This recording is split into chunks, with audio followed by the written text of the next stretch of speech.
I'd like to welcome today Ken Logan and Tory Graf of Trillium Creative.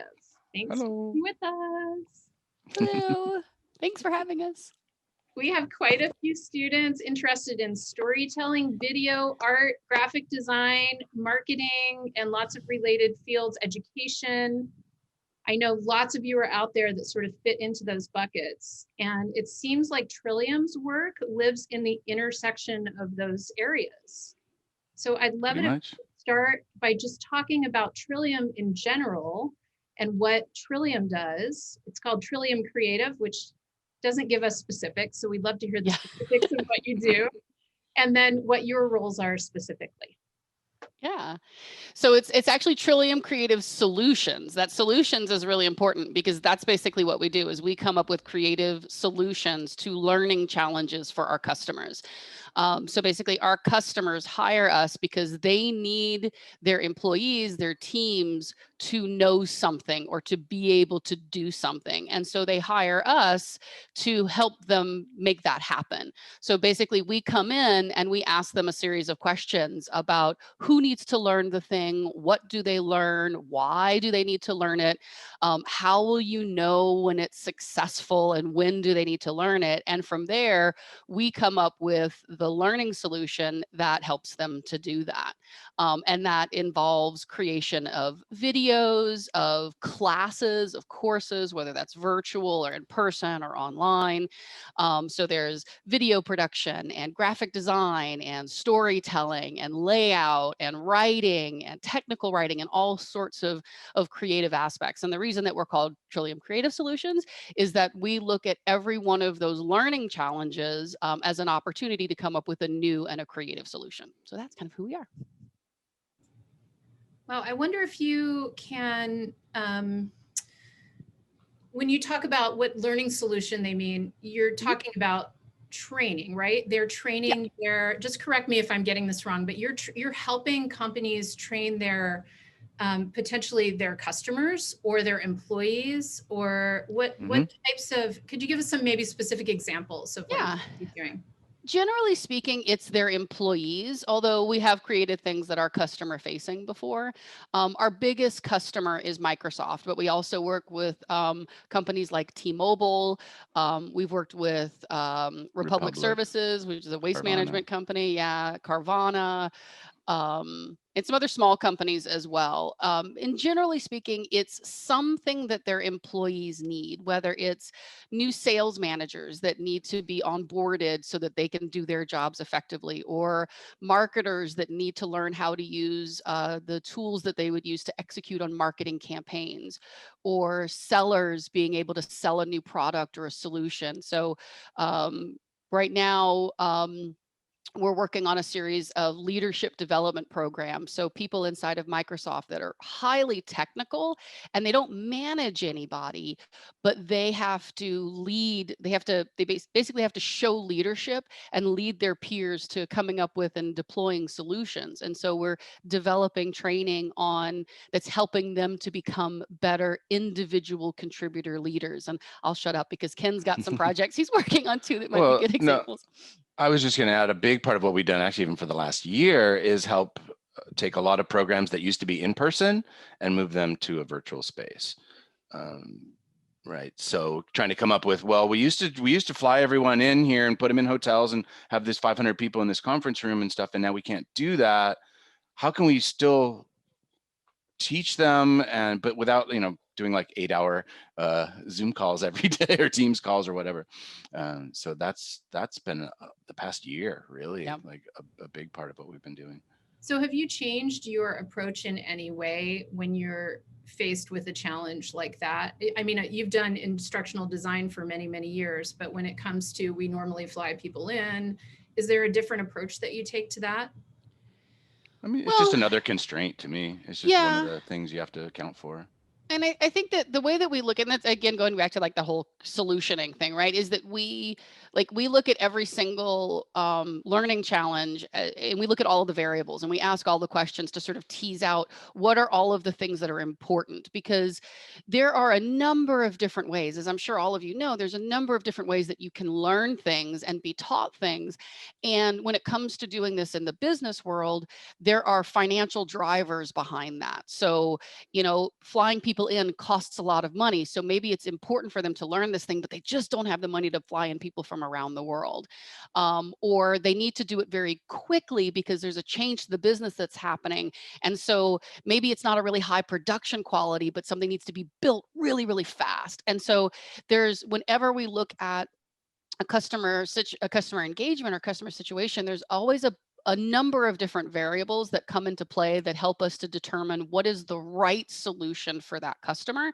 And so with COVID and everything going virtual, that was one of those variables that came in. Okay, this has been in person. This has been a really high budget project that's been done in person, like going to fancy restaurants and having really nice events. And now we need to simulate that same sort of experience, but we have to do it in a 100% virtual space. So it's just one of the other levers that you have to pull, one of the other variables that you have to look at when it comes to coming up with those solutions. Does that answer the question? Yeah, absolutely. Yes. I'm wondering if you could talk specifically about your individual roles in the company. Ken, for example, I know that you are Emma's mentor, and she is working on a lot of video projects. So I'm wondering if that's maybe your specialty area at Trillium, and if you could just kind of talk about the specific roles within the company. Right. Okay. So my official role is Chief WOW Officer. Actually, we basically let everybody just pick their own job title. You can be called whatever you want here. But yeah, for the most part, I do a lot of the media work, or at least guide it or help with it. So a lot of the video production. We also do I've got a history of web design and graphic design and layout and that kind of thing. So I try to make things look good. I really enjoy working in more of the kind of multimedia space, like combining videos and graphics and images and interactivity and things like that, and maybe making more like a simulation for training rather than just like a PowerPoint slide with some information on it. But yeah, that's kind of mostly it. So I kind of think of it as a little bit as I've worked sort of in the kitchen and Tori works in the front of the restaurant, kind of, managing that. There's a lot of overlap and back and forth, and, it's not quite so clear as that, but that's kind of how I think about it. Okay. And I have a history of, like, my background in education is kind of an art major. It's kind of a combination of technology and art. So I've gone to art school, done all the art training, all the media, plus I've been into technology and computers since about 78. So when I was a kid, about 12 years old, when you first could do computers. So those kind of things have both been kind of key things in my life. Plus teaching has been a big thing. I taught English as a second language for about 8 years. About 4 of those years were in Japan, and taught tools training to adults and things like that, how to use, Microsoft Office, how to use Adobe Photoshop, those kinds of things. And then that led to this instructional design kind of. Oh, that's great. And I want to go back to that as well. So, Tori, if Ken is in the kitchen and you are in the front of the restaurant, what does that mean for you? Does that mean you're dealing more with the clients, or what? How does that work? Absolutely. So, I mean, and if you think about like our skills, like there's definitely like a Venn diagram kind of a relationship between our skills. So Ken's definitely more of the artistic creative. We both have a grounding in training, and where we came from it is a little bit different, but similar, right? We Ken and I have actually worked together for probably like 20 years now or something obnoxious like that. But there's a space where we have overlapping skills. And then for me, like in terms of I do a lot of the running of the business. So my title at Trillium is Rogue Leader, also president. But basically what I'm responsible for is, in addition to sometimes building out some content, I can't make anything look pretty, but I'm really grounded in like, my mutant power is making things simple, right? So I can really simplify concepts very well, but I can't make them look good. Um, that's why So we then have, I do that. yes, exactly. That's why graphic design is so important. But I do a lot of the initial customer engagement. So like I'm part of the, customers reach out to me or I reach out to customers and help to suss out the need. And I bring in, other resources who have deeper expertise based on what it is that that customer wants or needs. But I do the scoping of the project. So I figure out the statement of work and the budget and the timelines and who are the right team members that we need to pull together to meet that particular customer need. I do some initial solutioning or sort of lead up the conversations around what that customer solution would be, bringing in the members of the team. Like one of the things that I really love to do is aligning projects and people, and to get the right personalities on the team, the right skills on the team, to really bring out the best in everybody and to create things that are really interesting and neat, and have fun while we're doing it. So I love the people kind of facing part of that. Well, that's a perfect segue into my next question, which is, I know you have a, decent sized team there at Trillium. Can you talk about some of the other roles that people play on your team that might be a potential career path for our students? Yeah. So, and we are a little special, and I hope we are the wave of the future and not just a, something different. But because one of the things that we really value is everybody having the opportunity to constantly grow and evolve in different directions. So the conversations that we have with our team members is, what are you strong in and passionate about now, and what can you do now that helps the company and helps meet client goals? And then what is it that you want to learn so you can learn and grow into that space? So in terms of the different kinds of jobs that we have, there's a lot of gray area, because there's a lot of people who are really good at something and learning something else. So there's a lot of fluctuation. So that's one of the reasons why our job titles are, it's like make your own, because we do a lot of handoff of stuff, right? Yeah, a lot of cross training Yeah. too, to where Yeah. there's sort of ability to sort of load balance, as we need. Oh no, all of a sudden we need a lot of video work. Well, we've got 5 or 6 people that can do some level of video work. So Yeah. they might stop doing whatever other thing they're doing, and for one day they'll just do a bunch of video stuff, and then they'll go back to something else. So the more we have people who, with a broad skill set, really helps us being small. Yeah. So we can just kind of shift as the need shift. Yeah. And some of those job roles, basically, one of the big ones is instructional designer, right? So this is somebody that actually can look at a training problem and be able to help, come up with a solution and then do that solution, whether it's, mostly that's going to be a lot of writing and discussion and question asking and things like that. But instructional Interviewing designers, subject matter experts. yeah, technical writers, graphic designers, video production, layout, marketing, Project management is project core management to what is we do huge. Yeah. as well, right? Someone who just keep all the parts, all the moving parts, kind of organized a little bit, understand where we're going. Are we on budget? Are we on time? Are we, is anything going wrong? Just kind of keeping that, because these are custom projects, every single one. So something's going to go wrong. So having some level of project management, either as a role or built into the system, is super important. That's really interesting. I think maybe for our students to hear, students out there, they've got to project manage all the time at Gibson X, because we're a project-based school. And I don't know about you students, but that was one of the hardest things for me when I was an advisor here, to help you project manage, because a lot of us just don't have experience with that. Yeah. And it's a real challenge when students have been through traditional school with, discrete classes and homework every night, to manage a large project that might span several months. And I think it's interesting that you are talking about how much you value that skill. Oh, absolutely. And I'm wondering if it's hard to find people who really are great at that. It is. It really, really is, Yeah. especially when you're spanning multiple projects, because there's a lot of plates to spin. And it is definitely like one of the things that we look for, one of the things I look for when it comes to staffing is, yes, are you a good, it's great if you're a wonderful instructional designer or graphic designer, but do you have any sort of inclination to handle your own stuff and your own timelines and your own schedules? Because especially a lot of creatives can tend to not really sort of pay attention to those details. And Ken, no, What? no, Oh, just did you kidding, say just something? kidding.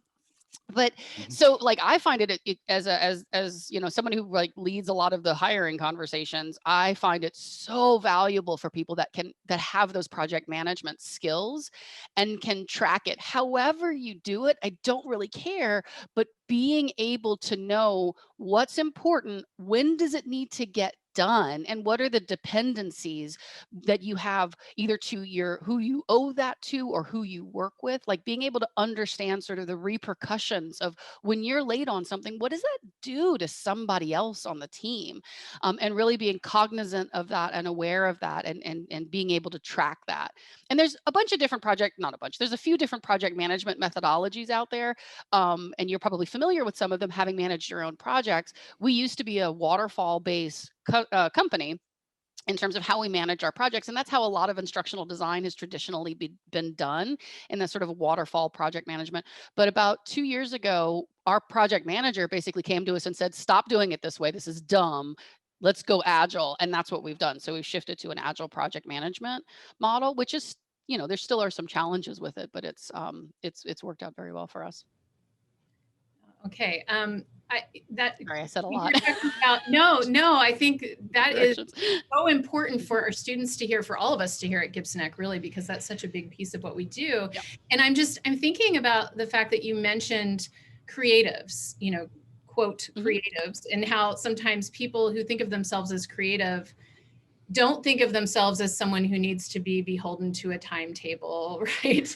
And it's just making me think about our students. Some of them think of themselves as creative people who will look for a creative career. Some of them think of Mhm. themselves as technical, who will look Mhm. for a technical career. And sometimes students will put themselves into one box or the other and think that those boxes cannot cross over. And I feel like you guys are kind of living the dream of those boxes crossing over. So I wonder if you could talk just a little bit about that, Tori. You look excited to talk about that. I have so much to say on this topic. I mean, so much to say on this topic. I would drink coffee then. Yes.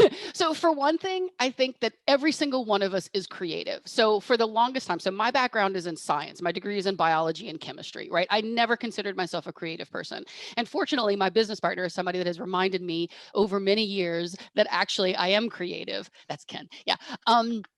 Because I feel like, we have to be really careful of how we define creativity for ourselves, because I think that every single one of us as human beings has the ability to be creative. Now, your creativity may show itself as art. It may show you as drawing, as music, as sculpture, or any of those things that we typically think of as creative. Your creativity could be like mine, which is being able to look at all of these different pieces and put them together and organize them in a way that other people haven't thought about. But every single one of us has the capacity and the capability for being creative. And I think for those of you that are saying, I'm technical, I'm not creative, I think you're not embracing your whole self, because there is creativity in there. Your mind as a human being is innately creative. So don't sell yourself short. Don't try to put yourself in that box, because there is creativity. And for those of you that are super creative, there is a technical expertise in that creativity that you master after practice, right? Being able to do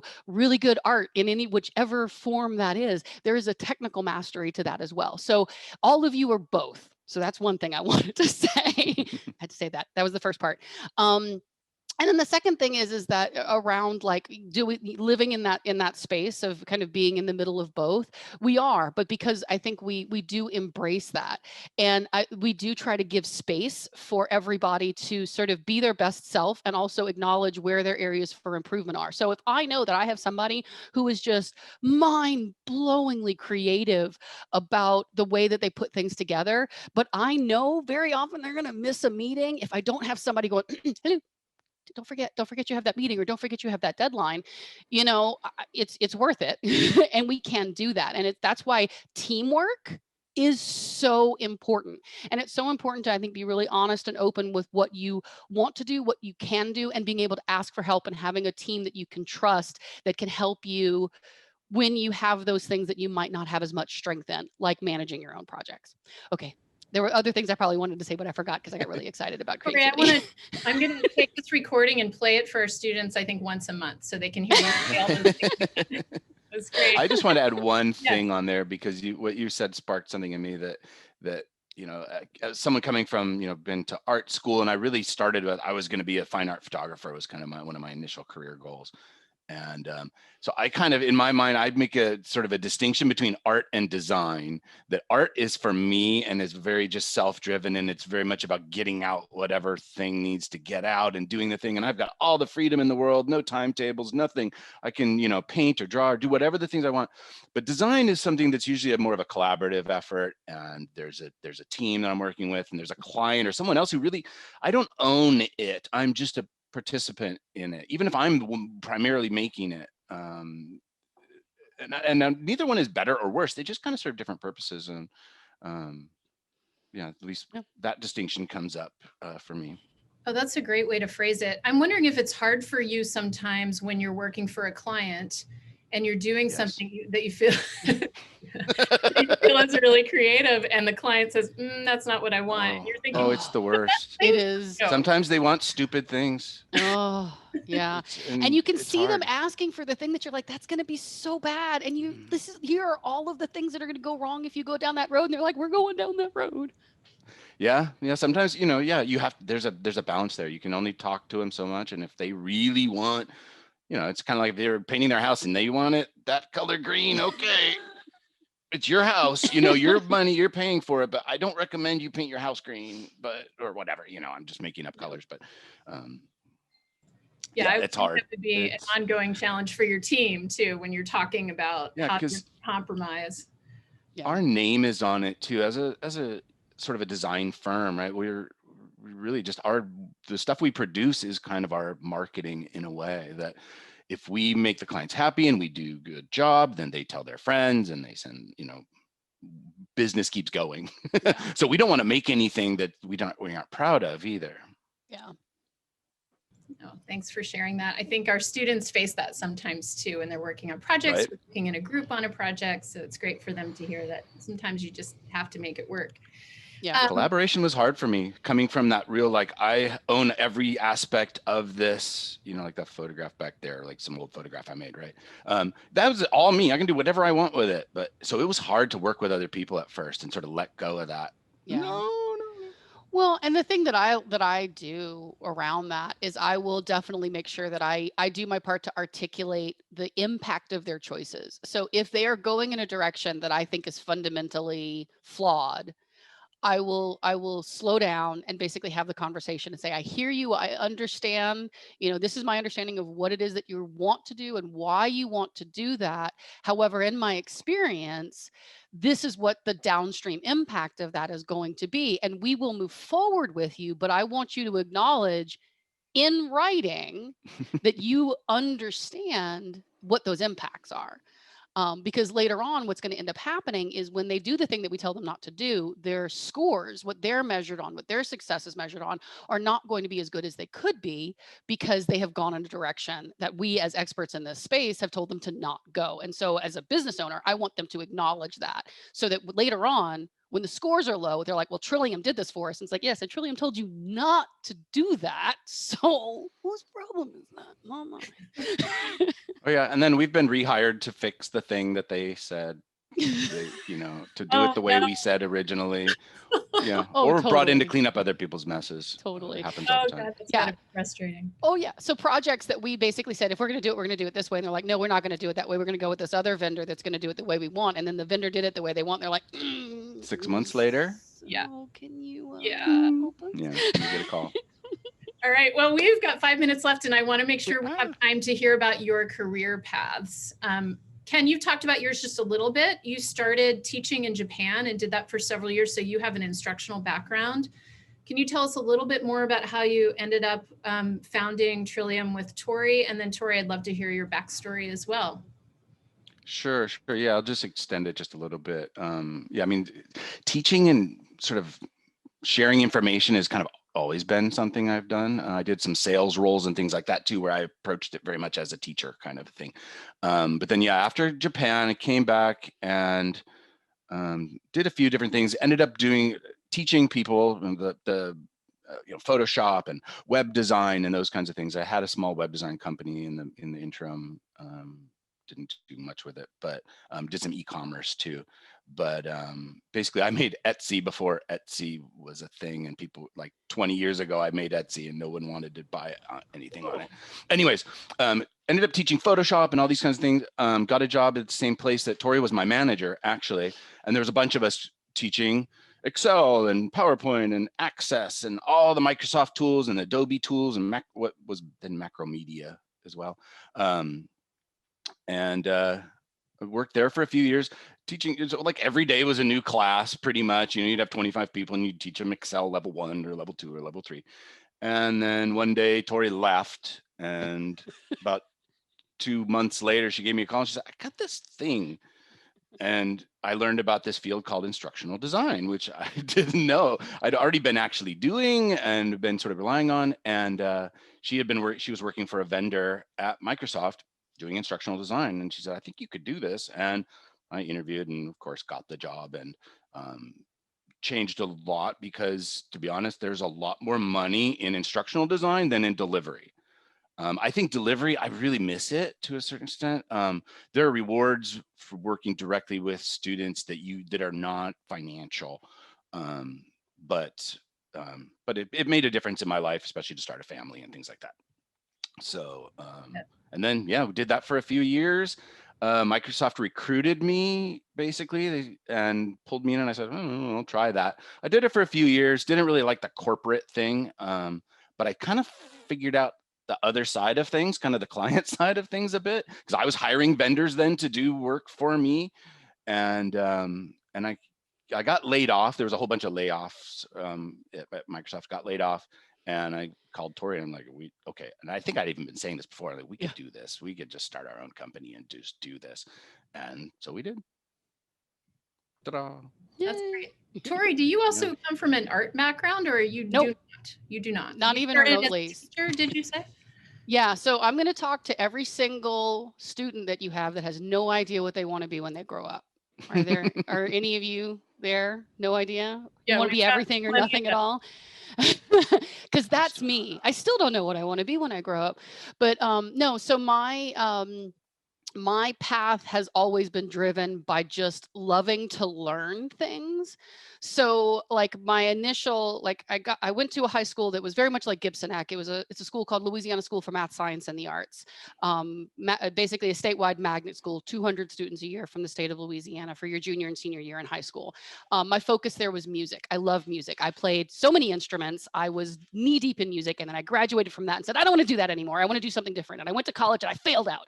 And then I went back to college, and I ended up getting a degree in biology with a minor in chemistry, and got out and went, oh crap, now what am I going to do? So I got a job teaching high school science because I loved science. And I did that for a while, and it was awesome, and I loved it. And I never thought that I would love teaching because both of my parents are teachers, my grandparents are teachers, everybody in my entire family is in education in some way, shape, or form. And so I did that, and then moved to Washington and got a job teaching at the organization that Ken was talking about, teaching computers. And I basically had the opportunity to just learn all sorts of new software. I became a technical trainer there. I learned, like, I became a SQL MCSE, a DBA. I learned a lot of technical knowledge. And it was just that kind of constant need for wanting to learn more, which has driven me to where I am. And so I left that company.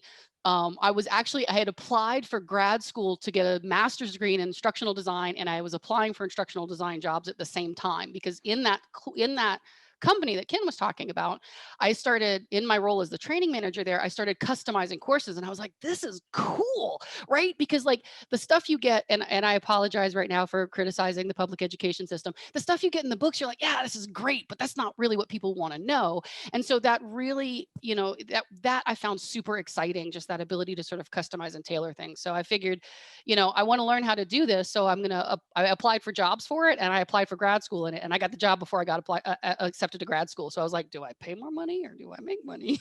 Guess which one I chose.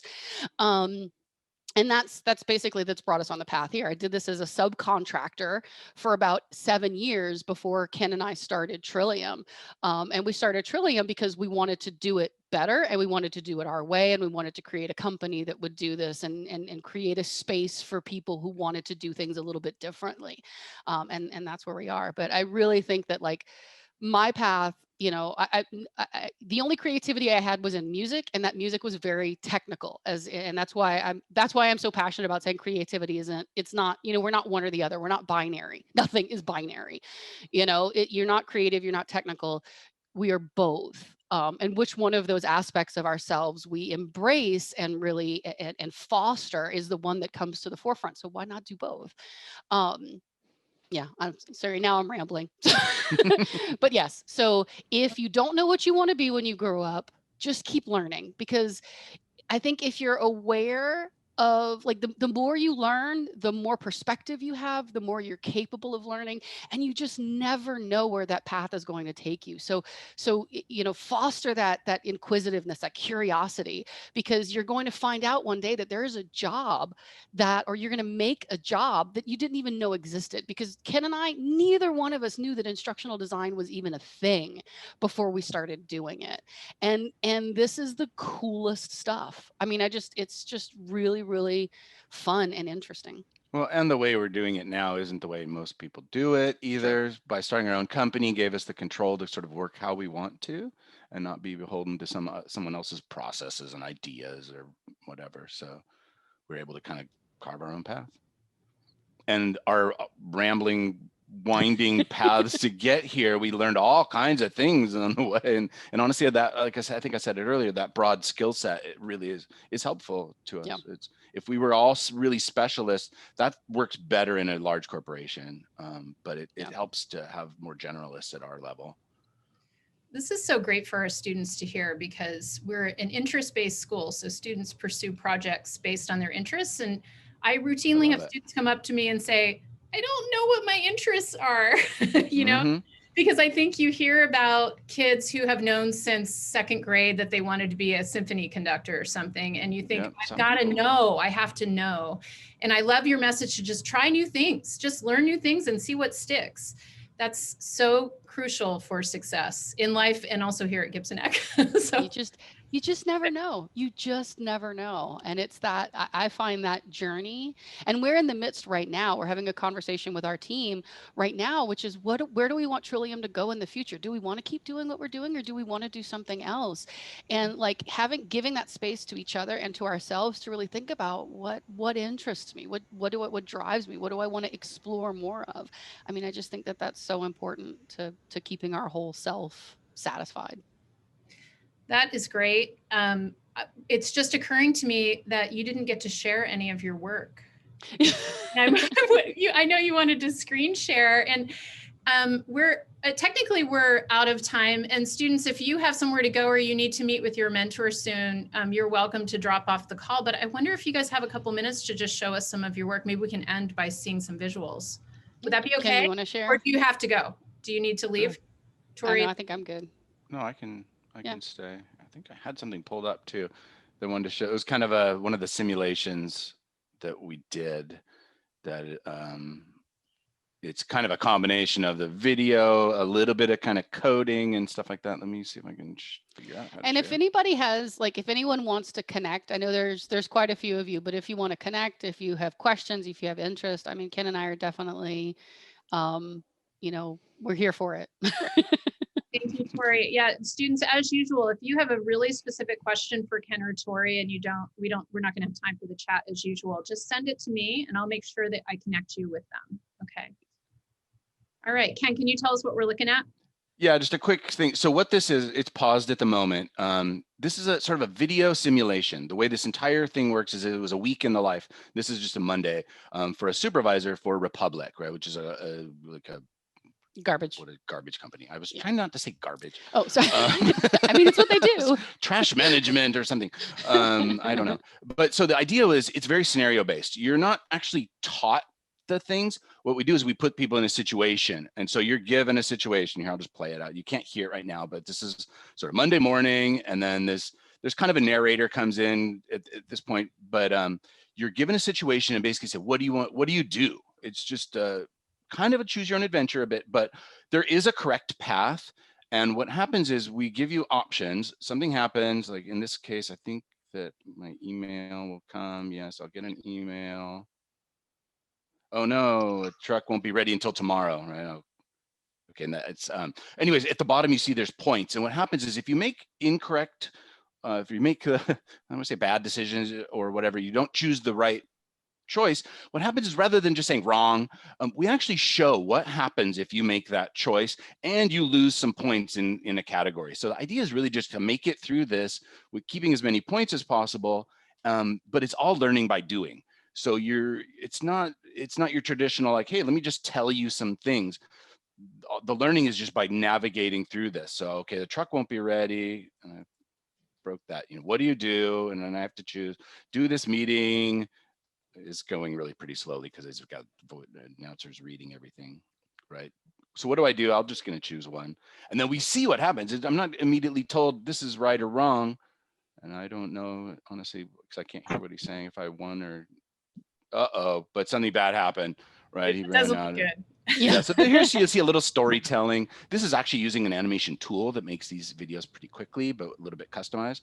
Oh, I lost customer points, right? So and it feels a little bit like gamification too. Totally. You have to kind of gaming. We have students interested in that as well. Yeah, it's very much like a game. There's a goal kind of, and there's rules, and in this one there's points, and I had to figure out how to kind of code this thing to track the points and stuff. So there's a little bit of coding like logic in there, and it's a video, voiceover, storytelling, all that. And this is all instructional design because in order to get to this, we had to meet with subject matter experts and ask them things like, well, what are the things that happen to this job, to this role? What are the decisions they have to make? And what happens when they make the wrong ones? What are the common mistakes people would make? And that's what makes up sort of the incorrect choices, is not just stuff we made up, but things that we actually got from experts that say, oh no, a lot of people make these mistakes. They'll, instead of doing this, they'll do that. And then what we're trying to do here is show them what happens in a safe place.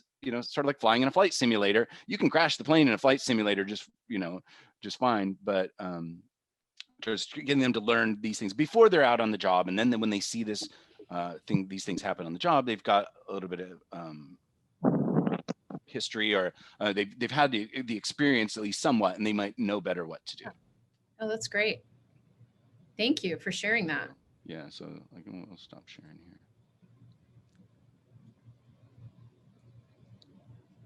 Okay. And we've done the same thing sort of with live action video. It does kind of cartoony video stuff too. Yeah. But.